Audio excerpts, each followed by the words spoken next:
ఏపీలో పండుగల పెన్షన్ల పంపిణీ, రాష్ట్రంలో బసవతారకం ఆసుపత్రి నిర్మాణ పనులు షురు. ఇలాంటి టాప్ 10 ఏపీ వార్తలను ఇప్పుడు చూద్దాం. పనితీరు మెరుగ్గా ఉన్న అధికారులను కృష్ణా జిల్లా పామరులో జరిగిన సభలో సీఎం చంద్రబాబు అభినందించారు. ప్రభుత్వ పథకాలను క్షేత్రస్థాయిలో సమర్థవంతంగా అమలు చేయడంలో నిబద్ధత చూపే అధికారులను చంద్రబాబు మనస్ఫూర్తిగా అభినందించారు. మంచి పనితీరు కనబరిచే వారికి తగిన గుర్తింపు ఉంటుందని చంద్రబాబు హామీ ఇచ్చారు. వైసీపీపై సీఎం చంద్రబాబు ఫైర్ అయ్యారు. నేరాలు చేసే వ్యక్తులు రాజకీయాలకు పనికిరారని చంద్రబాబు విమర్శించారు. అధికారంలోకి రాగానే ప్రజావేదికను కూల్చివేశారని, పోలవరాన్ని 72% పూర్తి చేస్తే గత ప్రభుత్వం నాశనం చేసిందని ఆరోపించారు. అమరావతిని శ్మశానమని ప్రచారం చేశారని చంద్రబాబు విమర్శించారు. సంక్షేమం, అభివృద్ధి, పిల్లల భవిష్యత్ లక్ష్యంగా కూటమి ప్రభుత్వం ముందుకు సాగుతుందని మంత్రి పార్థసారథి అన్నారు. కృష్ణా జిల్లా పామరులో ఎమ్మెల్యే వరలకుమార్తో కలిసి ఎన్టీఆర్ భరోసా పెన్షన్ నగదును లబ్ధిదారులకు పంపిణీ చేశారు మంత్రి.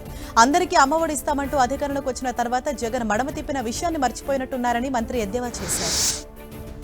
తాడేపల్లిగూడెం ఎమ్మెల్యే బొలిశెట్టి శ్రీనివాస్ మరోసారి దాతృత్వాన్ని చాటుకున్నారు. 40 మంది దివ్యాంగులకు తన జీతం సొమ్మును ఒక్కొక్కరికి 3,000 రూపాయల చొప్పున పెన్షన్ అందజేశారు. జిల్లా కలెక్టర్ చొద్దలవాడ నాగరాణి చేతుల మీదుగా ఈ ఆర్థిక సాయం పంపిణీ చేశారు.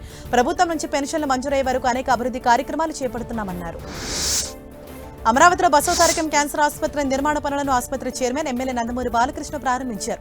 750 కోట్ల రూపాయల వ్యయంతో తుళ్లూరు సమీపంలో బసవతారకం ఆసుపత్రి నిర్మిస్తున్నారు. క్యాన్సర్ హాస్పిటల్ కు ప్రభుత్వం 21 ఎకరాల భూమి కేటాయించింది. మొదటి దశలో 500 పడకల ఆసుపత్రి నిర్మాణ పనులు జరుగుతున్నాయి. బాపట్లలో ఎన్టీఆర్ భరోసా పెన్షన్లను ఎమ్మెల్యే నరేంద్ర వర్మ పంపిణీ చేశారు. కూటమి ప్రభుత్వం అధికారంలోకి వచ్చిన తర్వాత క్రమం తప్పకుండా ప్రతి నెల 1న పెన్షన్లు పంపిణీ చేస్తున్నామని తెలిపారు.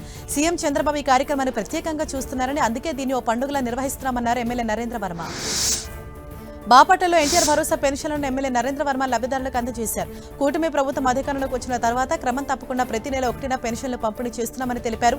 సీఎం చంద్రబాబు ఈ కార్యక్రమాన్ని ప్రత్యేకంగా చూస్తున్నారని, అందుకే దీన్ని ఓ పండుగలా నిర్వహిస్తున్నామని ఎమ్మెల్యే తెలిపారు. పశ్చిమ గోదావరి జిల్లా పాలకొల్లులో మేడే వేడుకలు అత్యంత వైభవంగా జరిగాయి. కార్మికుల దినోత్సవం సందర్భంగా మంత్రి నిమ్మల రామానాయుడు వినూత్న రీతిలో కార్మికులకు సంఘీభావం తెలిపారు. ధర్మారావు ఫౌండేషన్ ఆధ్వర్యంలో జరిగిన కార్యక్రమంలో మంత్రి స్వయంగా రిక్షా కార్మికుడిగా మారి అందరినీ ఉత్సాహపరిచారు. తిరుపతి జిల్లాలో గంజాయి నిర్మూలనకు ప్రత్యేక చర్యలు చేపట్టినట్లు జిల్లా ఎస్పీ సుబ్బరాయుడు తెలిపారు. గంజాయి సేవించే వారిపై ప్రత్యేక దృష్టి పెట్టామన్నారు.